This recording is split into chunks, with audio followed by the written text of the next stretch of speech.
15 people died in our family. Some from southern Hungary, but most from Transylvanian parts. One particular cousin who was young at the time, she was not sent to the gas chambers straight away. She was used for sorting clothes of the arrivals.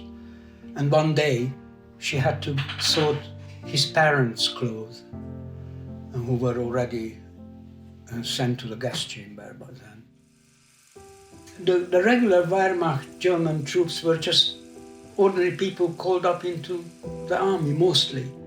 Dotted amongst them were Nazi officers, and they were a menace. And one particular such officer in our area conducted a massacre of a Jewish hospital, ordering everybody into the hospital grounds and massacred all of them, patients and doctors, everybody.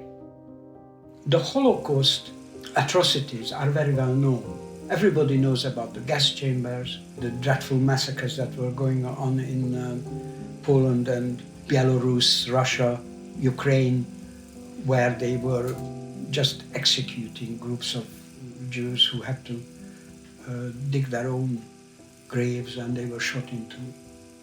What is not so well known were the horrible impact of Holocaust mentally, the incredible fear that was generated in Jews who had to go through all this.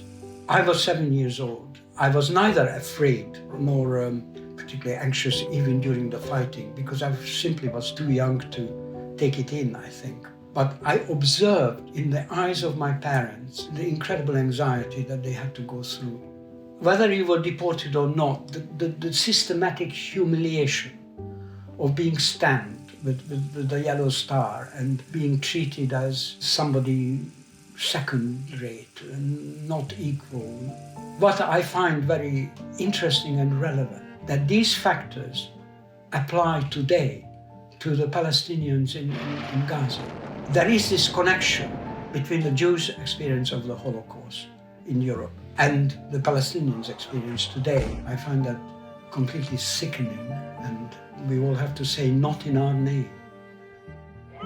There is a rise of racism all across Europe, all countries. So when we hold Holocaust Memorial Day, the next generation has to understand that it's possible for fascism to rise again if people do nothing about the rise of the far right, if they allow newspapers to blame all the economic problems of Europe on a relatively small number of often very desperate refugees who've fled from war, environmental disaster, human rights abuses, and that way we move into a period of the nasty authoritarianism, and that can lead to some terrible places.